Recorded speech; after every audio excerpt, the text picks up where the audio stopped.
nagbabalik mahal, nagbabalik na po ang spicy opa mo na nakamove on na sa ex niya. Ay, ayan yung pinag-uusapan natin dito, mahal. Di ba nga sa ating Chinitox, usapang pag-ibig mula sa spicy opa mo. Sabi ko kanina, ibibigay ko ang 3 indikasyon na ikaw ay okay na sa past relationship mo. Kasi minsan, hindi mo lang napapansin. At minsan, kaya hindi ka lumalandi o hindi ka nakakapag-entertain ay dahil akala mo hindi ka pa nakaka-move on. So ngayon, akong bahala kumonsinti sa'yo na after kang hiwalayan, iwan, saktan, palitan, it's time for you para lumandi na ulit. Ito na mala. Sabi ko kanina, unang-una, okay ka na kapag hindi mo na sinisisi ang sarili mo. 'Di ba? Wala ka ng panghihinayang. Minsan ganun yung mga tao eh. Ang mga iniwan, yung mga sinaktan, laging sinasabi, siguro kaya niya ako iniwan kasi kulang ako. 'Di ba? Hindi ako sapat, hindi pa rin ako or hindi pa rin siya makontento sa akin kasi underperformance ang aking binigay sa relasyon.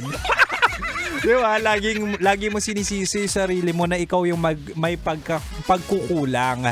Pero mahal, it's time for you to have a deeper understanding and another point of view na minsan kaya tayo sinasaktan, kaya tayo iniwan, kaya tayo pinalitan ay dahil ang mga nanakit ay manloloko lang talaga.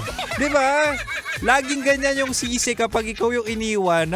Iniwan ka kasi nagkulang ka. Hindi. Iniwan ako kasi hindi siya marunong makontento. Makati siya. Higad siya. Diba? Wag laging i-blame or wag laging sisihin ang sinaktan. Yan ang problema sa inyo eh. Pero kapag nagkaroon ka na ng realization na okay, hindi lang pala ako yung may pagkukulang. Siya pala yung may sayad. Siya pala yung may toyo. Siya pala may kasalanan. At siya yung hindi marunong makontento kaya ako iniwan at pinagpalit.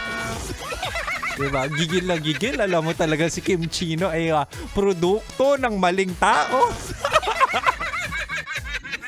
At ang pangalawa naman, mahal, okay ka na kapag mas nakikita mo na yung lessons kaysa sa sakit. Ito yung sinasabi natin, mahal, na kung dati magastos ka, mapagbigay ka, binibigay mo ang lahat at talaga nga namang wala nang natitira sa'yo.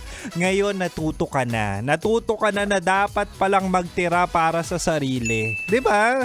Minsan bigay ka ng bigay sa taong mahal mo. Ang tanong diyan, meron pa bang natitira para sa iyo? 'Di ba? Yan yung problema eh. Yan ang problema. Karamihan diyan sa mga nai-inlove, aminin nyo, mas magastos pa kayo nung kayo'y in love kaysa nung kayo'y single. Napakakuripot nyo sa sarili nyo, pero kapag kayo in love, napakagalante nyo na akala nyo milyonaryo kayo. Anong ending? Yung mga ex nyo, pinerahan lang kayo. Oy, totoo yan ha. Ito pa, realization. Kung dati ikaw lang ang nagtataguyod ng relasyon nyo, nagkaroon ka ng realization na ang relasyon dapat dalawa ang may gusto. Kasi kapag ikaw lang ang nagtataguyod sa relasyon, hindi na partnership ang tawag dyan. Ang tawag dyan, kawang-gawa na lang talaga.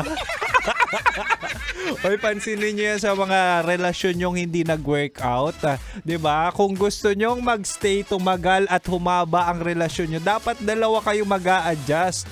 Dapat dalawa kayo magtataguyod. Hindi eh. Ikaw lang may gusto. Ikaw na lang lagi nag-open ng topic. Ikaw na lang lagi nag-a-adjust. Ikaw na lang lagi nag-e-effort. Kaya ang ending, wala na. Sinayang ka at wala nang natira sa'yo.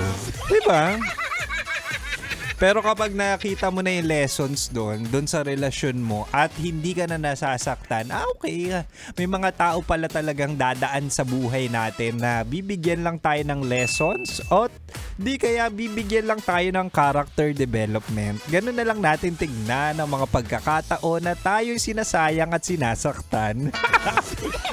Anyway, speaking of relasyon na talaga nga namang healthy, ay, feeling ko itong Grab driver na to na si Lodovico Dapiton Jr. na nakikinig ngayon ay healthy ang relationship at sobrang gwapo to the point na healthy ang relationship niya sa 5 babae. Huy!